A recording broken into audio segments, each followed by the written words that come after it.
Doctor Suresh कुमारी channel पर आपका स्वागत है। आज की भारत के राजनीति में सबसे अगर चर्चित व्यक्ति है तो वो है लोकसभा के अध्यक्ष ओम बिरला जी। क्यों है? क्योंकि सबसे सम्मानित पद होता है वो लोकसभा के अध्यक्ष का होता है। प्रधानमंत्री का पद भी उनके बाद आता है। आप जो तस्वीरें जो देख रहे हैं ना, यहाँ पर विपक्ष के नेता राहुल गांधी इनको पद पर चयनित होने के लिए बधाई देते हैं और उसके बाद प्रधानमंत्री भी इनको पद पर चयनित होने के लिए बधाई देते हैं। इसका मतलब दोनों पक्षों के लिए लोकसभा के अध्यक्ष बराबर है। वो किसी एक पार्टी के अध्यक्ष नहीं है, वो सिर्फ सदन के अध्यक्ष है। उनको जब हर एक व्यक्ति के साथ बराबर का व्यवहार करना होता है। लेकिन आजकल संसद में जो कुछ 4-5 दिनों में हुआ है उसमें ऐसा लगता है कि सत्ता पक्ष और विपक्ष तो दोनों दोस्ती कर रहे हैं, आपस में हाथ मिला रहे हैं, सब कुछ कर रहे हैं और जो विपक्ष है वो बारी बारी सदन के हर एक व्यक्ति ओम बिरला जी को बधाई दे रहे हैं और उनसे अनुरोध भी कर रहे हैं कि हमें भी आप सत्ता पक्ष के बराबर ही समय दीजिए और उनकी तरह ही आप हमें समझिए, हम आपका पूरा सम्मान करते हैं। और विपक्ष ने तो आपका सम्मान, बिरला जी का सम्मान रखा भी है, क्योंकि उन्होंने क्रॉस वोटिंग को रोक दिया, होने नहीं दिया, नहीं तो कुछ भी नहीं रहती। लेकिन मेरा ऐसा मानना है कि 2 दिन की कार्यवाही जब हमने पूरी संसद की टीवी में देखी तो एक तरह से हमारा अध्यक्ष पद के प्रति जो सम्मान था वो धीरे धीरे कम होता जा रहा है। हो सकता है कि अध्यक्ष जी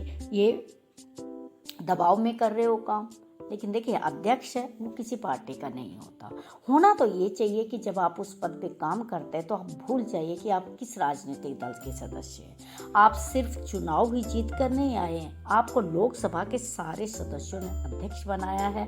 तो यहाँ पे बराबरी से काम करने का मतलब होता है। हम सोमनाथ चटर्जी का उदाहरण ले सकते हैं, जिन्होंने कम्युनिस्ट पार्टी के नेता थे और उनके कहने पर उन्होंने त्याग पत्र नहीं दिया, पद नहीं छोड़ा, क्योंकि उन्होंने ये मर्यादा रखी कि मैं इस सदन का अब फिलहाल अध्यक्ष हूँ, तुम्हारी पार्टी का नेता नहीं हूँ, जबकि उनका राजनीतिक कैरियर भी खत्म होगा।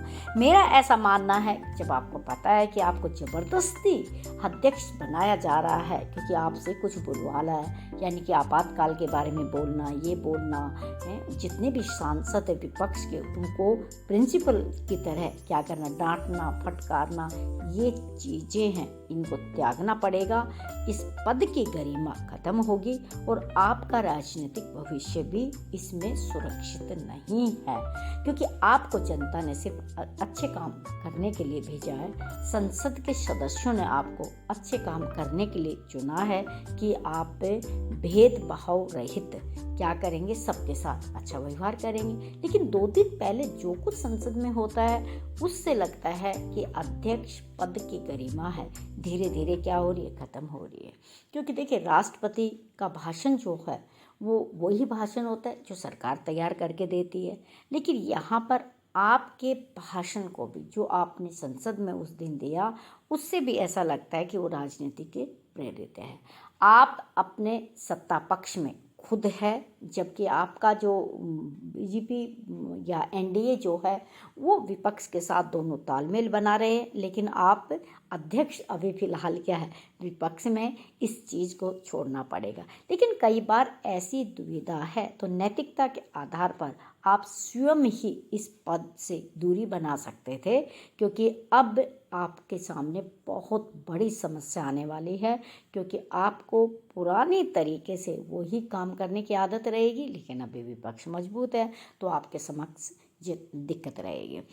तो यहाँ पर हमारा ओम बिरला जी माननीय स्पीकर महोदय से निवेदन है कि आप इस पद की गरिमा को बनाए रखिएगा।